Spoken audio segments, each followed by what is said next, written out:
জঙ্গলের ভেতরে একটা রাস্তার পাশ দিয়ে একটা সাপ হেলে তুলে যাচ্ছিল।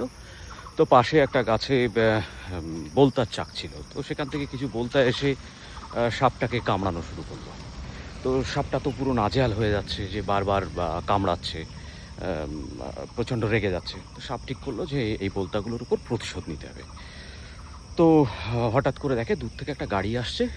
তো সাপ তখনই ডিসাইড করে নিল, দাঁড়া, তোদেরকে আমি মজা দেখাচ্ছি, ওই গাড়িটা আসুক, আমি গাড়িটার চাকার নিচে মাথা দেবো, আর তোরাও সঙ্গে সঙ্গে গাড়ির চাকার তলায় পড়ে পিষে যাবি।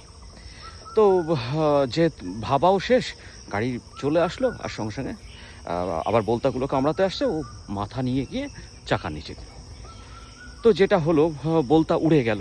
আর বোলতা উঠতে পারে, সাপ তো আর উঠতে পারে না। তো চাকার তলায় পড়ে সাপের মাথাটা থেতলে গেল। তো এই যে গল্পটা, এই গল্পটার মধ্যে যে জিনিসটা বোঝানোর চেষ্টা করেছে, যে তাৎক্ষণিক রাগ মানুষকে বুদ্ধিভ্রষ্ট করে। কীরকমভাবে? যখন আমাদের কারোর সঙ্গে কোনো বিষয়ে ঝামেলা হয়, তখন আমরা মানে হঠাৎ করে ঠিক করে নিই যে ওকে কীভাবে পানিশমেন্ট দেব, এবং ওই মোমেন্টে দাঁড়িয়ে আমার যে ডিসিশন মেকিং পাওয়ারটা, সেটা কনসেন্ট্রেট হয় শুধুমাত্র ওই মানুষটাকে শাস্তি দেওয়ার জন্য। আমরা কিন্তু ওই সময় অন্য কোনো অপশানের কথা ভাবি না, যে ওই মানুষটা যেটা করলো তাকে অন্য কোনো উপায়ে শাস্তি দেওয়া যেত কি না, অন্য কোনো রাস্তা খোলা ছিল কি না।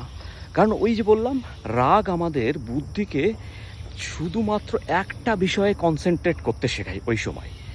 তো বুদ্ধিমানের কাজ হলো ওই রকম পরিস্থিতিতে তাৎক্ষণিক রাগের ক্ষেত্রে, মানে যে কোনো রাগের ক্ষেত্রে, চুপ করে জায়গা পরিবর্তন করা, নিজের মানসিক যে অবস্থা, সেই অবস্থায় পরিবর্তন আনা।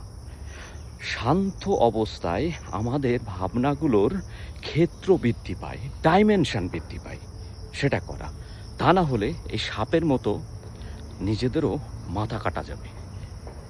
কেমন লাগলো গল্পটা জানাবেন।